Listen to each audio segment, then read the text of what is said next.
there in Acts chapter 22, starting in verse 11. Acts 22:11. But since I could not see because of the brightness of that light, I was led by the hand by those who were with me, and came into Damascus. And a certain Ananias, a man who was devout by the standard of the law, and well spoken of by all the Jews who lived there, came to me, standing near, said to me, Brother Saul, receive your sight. And at that very time I looked up at him. And he said, the God of our fathers has appointed you to know his will, and to see the righteous one, and to hear an utterance from his mouth. For you will be a witness for him to all men of what you have seen and heard. And now, why do you delay? Arise and be baptized and wash away your sins, calling on his name. And it came about when I returned to Jerusalem, I was praying in the temple that fell into a trance. And I saw him saying to me, make haste and get out of Jerusalem quickly, because they will not accept your testimony about me. And I said, Lord, they themselves understand that in one synagogue after another I used to imprison and beat those who believed in thee. And when the blood of thy witness Stephen was being shed, I also was standing by approving and watching out for the cloaks for those who were slaying him. And he said to me, go, for I will send you far away to the Gentiles. We're going to stop there. Okay, so kind of backtrack to get forward track here. Paul has been doing a defense of the gospel. Why are you doing what you're doing, Paul? That's basically what he's been, covering. And last week we talked up to the point where he had gotten blinded by the light, right? That's where we were. And so we're picking it up in 11 as he starts to talk about his testimony. So the very first thing is that Paul did the very first thing Paul did when he was saved is to ask the question, and what shall I do? And the Lord said to him, arise and go, and he did. And then in 11, you see these other things that he has done to continue on. Kind of the next step, right? So if you are saved, you're at step 1. And when you do more, you become step 2, step 3, step 4. In other words, the mature Christian doesn't begin and end at step 99, right? We've got to take the individual steps one at a time. Sometimes we get sucker punched and think, well, I'm not a good enough Christian, right? I knock myself down because I'm not as good as, and then Billy Graham, put a name in there of who you think is the ultimate Christian. I don't even know if you could say that. Is there such thing as an ultimate Christian? No. Either or, you're not. Yeah. That's the problem. Man says that, but the Bible, Yeah. God never says that. Right. I don't know where we got that from, that we should have this idea that we're the ultimate Christian. Mm-hmm. We're not. We're someone developing, and on the way we are maturing. And so when I started thinking about that, it started to realize that as we go through here, that there's a repeated pattern going on that Paul was describing. I don't know if we noticed the pattern or not. That it is people that spread the gospel to people, who spread the gospel to people, who spread the gospel to people. Because if we take this first one here in verse 10, where it says, arise and go into Damascus, and there you will be told of all the things. Why didn't he just tell them? I mean, the Lord was there. I'm sure he knew everything was going to happen. He could just say, okay, so Paul, here we go. Take note. We're going to tell you all the things that are going to happen and all the things that you are going to do. But he didn't do that. I can think of 2 reasons. And they're similar. One is for Saul at the time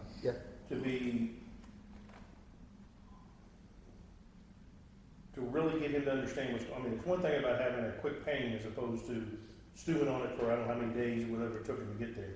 To really think about it, contemplate his blindness, and understand the depth of his despair, whatever you would call it. And the other one is the witness to the other folks around him. and possibly to build his storyline or his testimony for future. There's a combination of things. And also sets the stage that God requires action out of Paul. And Paul's getting to that. We're seeing him trusting in the direction of God. Well, Paul's always been called a shadow of Moses in a sense. Moses Yeah. brought forth the law. Paul praised. Look at Moses. Kind of saying that there's a lot on. Paul was, if you go back to Galatians chapter 1, Galatians is a great book that kind of talks about this. It just wasn't, okay, Paul, you're saved, now go out and do this. There was a lot more to it. God had to reveal a lot of the mysteries, and it just wasn't something, I mean, Paul's human. He's not a computer. Right. So I think you nailed it. I think it was just a lot more. First step one. Now, guess what? Whatever time, 6 months later, he's in Arabia. He spent time with the Lord. Some people say between a year to 3 years to get the message. I think it was just a lot of input. You know, it just wasn't about, hey, let's spread the gospel. There's a lot more to it. But I think it was about Ananias too, right? It took obedience on Ananias' part to have this whole thing, you know, roll into one. So God had evidently spoken to Ananias. You know. Now, I got a question. Does Ananias fit the Christian of today? Think about it. What was he? Say again, I'm sorry. Was Ananias a Christian? Would he fit the model of a Christian today? Read No. what he was. Right. Read what he Devout was. Jew. A devout Jew who Did everything so that he meant. kept the traditions. He was a believer now. If you read early, that's what struck me. Ananias was a believer, but he didn't tie, like Paul, he didn't tie the traditions into salvation. But he was a devout Jew who kept And all the law. Jews respected him. That's right. And the only way they did is because he still kept the tradition of the law. I think that's people gotta, you know, He was the perfect person for God to send amen. Saul to. Well, that's it. For years, it was legalism in the law. Yeah. And then Giles coming with this message of grace, and it's totally different. And that's what I like. They want to kill him, you know. You're pulling people away from what we know is right, you know. So really, was it about pulling people away and bringing them into grace? Or was it more about they weren't Jews? Well, yeah, they thought that for years they thought it was just to them, the message. How could these Gentiles be experiencing what we have experienced, and they not following the law? They're not being circumcised. They're not doing the things we do. So how can they be accepted? You know. Interesting. I know it's something to ponder on. Well, the other thing too is we got to realize that when we talk about Jews, it doesn't mean like we're talking about Baptists. This was a race of people. I mean, this was a nation of people. So when you talked about Jews, you were talking about devout Jews and everyone else that was included in that, you know, that whole race of people. Right. And so. You can really sense that if you go back to Exodus. Yep. And you look at, from, I don't know, chapter 22 onward, as the people are being formed into a nation. Yes. All the things that God puts in place to make them a unique people. Right. I don't know. And how long was that? How long? You think about that. You had a great point. How long between that and the cross? How many? Was that 1,000 Talked years? about that the other day. It It was 1,000 years from David, right?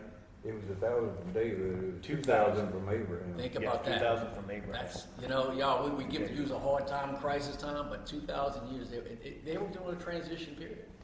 But also, That's a good point. You know, concern, I don't know, concern is the right word, but I've often thought, you know, there's a big gap between the Jews and the Gentiles, or the people that were trying to draw them away from Jews. But even internal to the Jewish race, there had to be I don't know about a hierarchy, but you had those that were that were in the synagogue every day, and you had those that were out in the fields, and they didn't go to Jerusalem on Passover, or they didn't do all the rules. They weren't devout. They weren't devout. Yeah, exactly. But they were still Jews, so. Right. They were I'm Jews by wondering- race. By Yes. race, yeah. That's right. So there had to be a linear scale, so to speak, and That's the why Jews Paul were said- off on a completely other scale. That's why Paul said I'm a Jew of the Jews, because I'm from Benjamin. Yeah. So I'm from, it's taught Right. So that's why they had hierarchies, that's right. Yeah. Yeah, depending upon the tribe that you were in. Right. You know, some tribes were even esteemed higher than than other tribes, so. But they don't really, I mean, they do talk about it in here a lot, but it's Yeah. not as prevalent as the Gentiles, and they getting away from the law. But I think that I forgot which tribe that does the priest and all, Levi. Levi, they, in many cases, they were better than everybody else.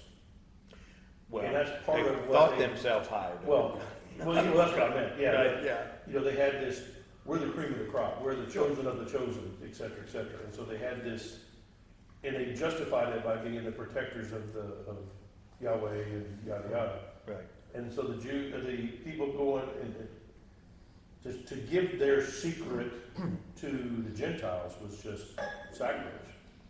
And that's what I think that's what drew the big wedge. Right. But he was actually one of the higher elite. In fact, he mentions it in here. Well, even here, And then he broke off, and that was like, when he started talking in their language, they started listening. Right. But Yeah. when he says something about the Gentiles, get rid of this guy, Bo, and he says Gentile, that was the end of his message. We're not listening anymore, very, very racial. Because remember, the reason why God chose them was to be His representatives to the rest of the world, to the Gentiles. But rather than have an outward mission, they turned inward, right? Yeah.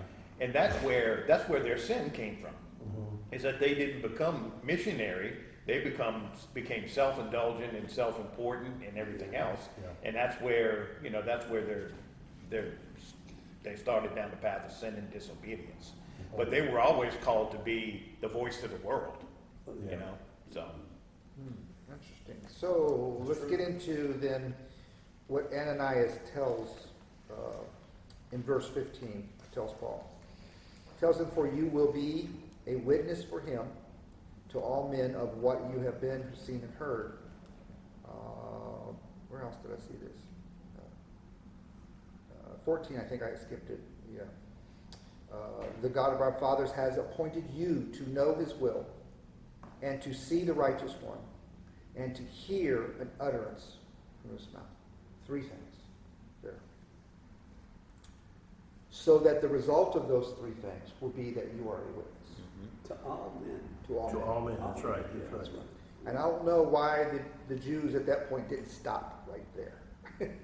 All men, whoa, whoa, whoa, whoa, but they didn't, right? It just kept on going here. Although the Jews were probably thinking all men meant Jews, Right. Right. Jews. right? That's it. It would be just a guess on my part here. You mentioned 3 years or so, Yeah, or they where you did. went off to Asia or wherever Yeah, you went to. Arabia. There was another 7 years that Paul also had to go and be, I don't know what the word is, sort of training, distant training, remote school, before he could actually start his missionary journeys. So it was a long time. And I guess my point I'm trying to ask is,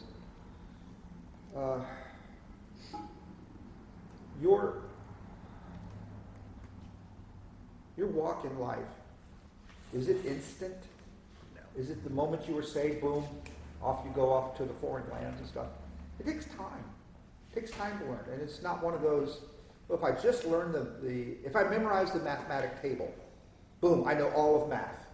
And I can exercise everything from that. It's not like that. It takes time to learn, right? I wish we didn't have to. I wish we could download it and be done. But I mean, I remember being a baby Christian and I said some dumb things and probably turned some people off of what I'm, just because of, yeah, not arrogance, but just It- zealousness, being, Jay and I had this conversation, it's just about, you have something that's true and then you just, Yeah. without concern for who the other person is that's hearing it and everything else. And, yeah. Yeah. So there's some maturity that comes with knowing and listening to the Holy Spirit when it comes to sharing, Right. sharing faith. Being tested yourself too. Yes. yeah. I mean, when you temper steel after you form it, Yes. just like we need to be tempered in our Right. faith. Exactly. Yeah. So 17, Paul continues. And by the way, I don't know if you remember, this is Paul's testimony. So it's coming from him here. Right. And it came about when I returned to Jerusalem and was praying in the temple that I fell into a trance. And then he says, and I saw him saying to me. So who's the him? Jesus. Yeah, good answer. It could have been plural, but you always say Jesus. Got a capital H. Yeah, it's got a capital H. Sorry. And what does Jesus say to them? Make haste and get out of Jerusalem quickly, because they won't accept it. Why? That's interesting, and I don't know why, really, when you were reading it out, I've read this before, but it just, Yeah. the timing just hit. You know, we were talking the last few weeks about how Paul has been chased out of a number of places. And you can't help but think, well, is it because he just didn't do it right, or he didn't have the conviction to stand up and fight, you know, that type of thing. But comes back to the mind that you pick your battles, if you know what I mean. And even here, Jesus is saying, don't just stand and die for no reason, basically. Is get out. There's other places that you can do work. They're not ready for you here. He didn't say it that way, but and this is the first time it really dawned on me that even Jesus said get out. I mean directly, as opposed to doors were closing and, you know, I got run out of town type thing. Where this is where he specifically says get out of here. Mhm. And I just never really picked that up before. Where Jesus told me. Well, you gotta think of the whole context of the whole scriptures. Now, who was in Jerusalem? You had Peter, James, John. They were the pillars of the Jewish church. Okay, that's number one. They were respected. Okay, what was Paul's mission? It's written in Galatians, I think in Ephesians. It's written, if we keep reading, his mission was go to us. Yeah, he was to spread the gospel to the Jews too. But what was his primary mission? The Gentiles. To the Gentiles. That's what this was. That's what he's saying. Hey, I've got, go to Acts chapter 1. Christ tells Peter and them, all his disciples, which are all Jews, spread the gospel to the world. Did they listen? No. If you read later on, I think another chapter in Acts, it talks about when they were thrown out. I think it's in First Peter. They only went to the Hellenist Jews or the Jews. They didn't really spread the gospel. So I think God, knowing his wisdom, says, okay, I'm going to send this little stubborn Jew. I'm going to train him. He's going to go to the Gentiles. But part of that is, you're right, absolutely. But rereading this, it's not like hurry up and get over there. They need your word. He's warning them to get out of there because it says they will not receive your testimony concerning me, Right. meaning the locals. Right. In Paul Jerusalem. Paul was not like me going to a certain group of people. They're not going to, let's say, I don't know, whatever. They're not going to listen to me. So why spin my wheels? Where if you went, a bunch of engineers, okay? Yeah. They're going to listen to you. Well, he's an engineer like us. I'm going to listen to him. Yeah. I'm not going to listen to an elevator man. So that's my point. With this, we have to understand it's a plan to God's plan. Right. And it's really, it's common sense. It's like, oh no, Paul, I got a plan for you. Peter and them got it under control here. Go to the Gentiles. Go teach them what they need to learn about salvation. I think it's written throughout the whole scripture when Paul keeps saying, I was the one for the Gentiles. I was the one. Yeah, I went to the Jews first, always, but they never received it mostly, overall. But if you read the scriptures, Peter, James, John, the pillars of the church in Jerusalem, they did a good job within Jerusalem. Mm-hmm. They did. You got elevated people and you got other people. Good point. Well spoken, 007. Well spoken. And the elevator people think they're the elite, so they're kind of like the chief. They always think they're rise above everybody else. That's terrible. Just for that, I'll give another couple. And I are That'll one. show them, I think. So, as a reminder, this is Paul recounting. This isn't the present moment, so he's recounting. But I get the sense that at the time that he's recounting this, back then, did Paul really believe that he was to go to the Gentiles at that time? But only to the Jews? What do you mean? Well, Well, you mean at the time it happened? at the time this is happening, not right here, no. At the time it was happening, before Jesus says, get out of Jerusalem, it seems to me that Paul really thought, no, I'm supposed to preach to the Jews. Yeah. I'm one of the Jew of the Jews. Who's more qualified to talk to Jews other than me? Yeah.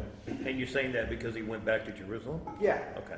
Yeah, I mean, it's this thing that I don't know if at this moment in time Paul actually connected that he was to. I mean, we see it in other places where he said, "I'm here to talk to Gentiles," but it seems that he's always really wanting the Jews. Oh, What yeah. does Romans tell you? I don't What does think Romans tell you? Absolutely. Yeah. I think he was a Jew, Yeah, right? So his heart and his allegiance was to his people. to his people. Romans That's 10 absolutely says right. it. And Yeah. he wanted them to hear the good news. Yes. I mean, that literally. Absolutely. Yeah, He That was, was his comfort zone. keeping Yes. the law as best he could. Yes. Yeah. But all of a sudden now he's saying, this guy that I thought was an imposter really is the Messiah. Right. That's the difference now. He's telling the same Jews, hey, that we crucified the Messiah. Right. That's who he was. Think about when you first got saved. Who did you want to know the good news? I mean, your family, right? Yeah. You want you know, Your and that's close what Paul was friends, yeah. feeling, right? Who were the least likely to accept you? The It's Jews. your family. And usually you think when I share this, they could accept it because look, I'm telling them what happened. Exactly. But no, they don't respond like we think they're going to a lot of So times. I think he knew, but Paul, like anything else, you're always going to have a heart Yeah. for the people that Yes. you love the most. So I Right. think he knew it. That doesn't mean, hey, I'm still not going to try. I mean, Jesus did the same thing, right? Yeah. When he went back to his hometown, it says he goes back there and he couldn't do anything because the people were like, hey, I know you. You grew up down the street. You kicked my garbage can down there. Yeah. We We did. got your brothers and your sisters. know? Yeah. You're married. So it's difficult, but I think it's a great point that, that's where he was comfortable. I mean, he just had this experience and, Right. And he's telling them this is how I was. right. And the way I am now is because of what I'm telling you happened to me. Right. Right. Don't you see the connection? Right. You should, Right.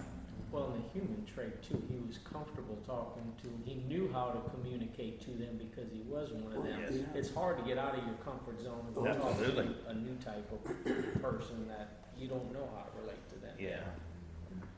But yet, when he did go to these new places, the people he's talking to didn't have that background with Judaism, so he had to really Yeah. explain it. And then these guys that were against him sort of followed him everywhere he went. So, boy, that was making it even more That'd be difficult. frustrating. Right. And you remember, I mean, it's not like they were just other people. They were enemies. Yeah. The Gentiles were the enemies of the Jews, I mean, they were the anti-God, Yeah. I mean, just, that goes a lot deeper than just being, I've seen in several commentators that the word Gentiles and the thought of what Gentiles were just fuel for hell, to keep hell Yeah. hot. They were dogs. God created Gentiles. Heathens is the word. Yeah. The Yeah. equal heathen. That's how they thought. Yeah. Right. of Well, Gentiles. So- go all the way back to when God picked the nation of Israel out. The rest of the world had rebelled at the Tower of Babel, Yep. right? They had rebelled against God. They were the enemy. God goes down, reaches down, talks to Abraham, picks that people out to be his people. Well, the rest of them weren't his people, Right. right? So they looked at them as the enemy, so. Instead of, good point, because as today, look, let's talk about the church today. Think about this. What do we look at people today? Mardi Gras season. I get it. I'm not into it. I don't like it. And we should, feel sorry for them. But anger and we should be, what I'm saying? We should Yeah. be more, hey, listen, let me tell you about, I know what you're doing. Let me tell you about Christ. Right. Or live by, don't get into a peeing contest. Right. Okay, That's what's the no good. most important thing? Show them love and say why you're not going. I'll tell you why I'm not going. And I get it. And the thing is, we have become, not we, but sometimes we get so judgmental, we forget why we're here. Just Right. like the Jews did. Yes. They forgot why they were Right. there. These people are living, serving false pagan gods. Right, You're in bondage. You don't even realize. Let me tell you about freedom in Christ. right. That's what's the important message I think Yeah. we kind of, which I think the church is starting to get back on track. I really do. I really do. Well, remember what Paul said. How did Paul relate to the Gentiles? He said, I became a Gentile. Yeah. When I was talking to the Gentiles, I became a Gentile. When I was talking to Jews, I became a Jew.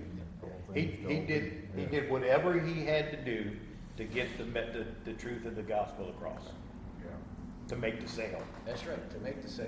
That's what he did. Think But about still it. within, I'm not gonna say within the law, but within boundaries. Oh, well, sure. I mean, within the truth. I mean, as a Gentile, he would go with the Gentiles and eat Exactly. unclean meat. Yeah, Exactly. because he understood it didn't matter. Right. Right. But he didn't go and do murderous things. No, that's, Yeah, you're so there right. was That's, enough. yes, the context was Paul would be a Jew, live like a Gentile means I'll eat anything. I can, Right. the Sabbath, okay, I respect it, but it's not. What it amounts to is what you said. It doesn't tie you to salvation. That's what Paul kept on saying. Yeah, Yes. he would tell the Gentile, yeah, I live my life this way, but it's not because of salvation. Oh, I'll come with you. Think about this. He was dining with them. Right. Remember what Peter did with Cornelius? Oh, he was, oh, no. When he got back to Jerusalem, I brought a whole bunch of people. Let me tell you why I went. Right. Paul never said that. Right, And, Paul said, yeah, I was there. And let me tell you why I was there. right. and it's amazing how uniquely qualified he was when God picked him, because he grew up in Yes. not in Jerusalem. He grew up in the Gentile area, Tarsus, but right. then went to Jerusalem for his schooling underneath Yep. the head of Gamaliel. Gamaliel, who's was a grandson of Hillel. So I didn't know that, wow. yeah, so it's I mean, it's up there, and then he was within the Jerusalem. He was one of the head persecutors of the way at the beginning. So just absolutely uniquely qualified. Yeah, and people chosen. don't, you know what, that's a great point. We got to understand too, Paul was just not some schmuck. Right. Paul was part of the system that was actually corrupted. Paul was making money off, when Jesus turned over the tables, guess who was a part of that system? Paul was. People don't realize that. He was there. So when Paul gives his testimony, you got to look at from the person he was to what he is now. You got to look at that whole system, what he was a part of. He became very wealthy. He was very affluent. He left all that, y'all. And that's what we don't know about Paul. We get to know Paul and you go, oh my gosh, look what he left to follow Christ. That's unbelievable. He gave up a lot. Well, he gave up everything. Gave up his life. He gave it all And let's look at what he gained. up. Oh, amen, brother. I don't know if this is a great sales pitch. And he said, Lord, they themselves understand that in one synagogue after another, I used to imprison and beat those. That's exactly what happened to him on here.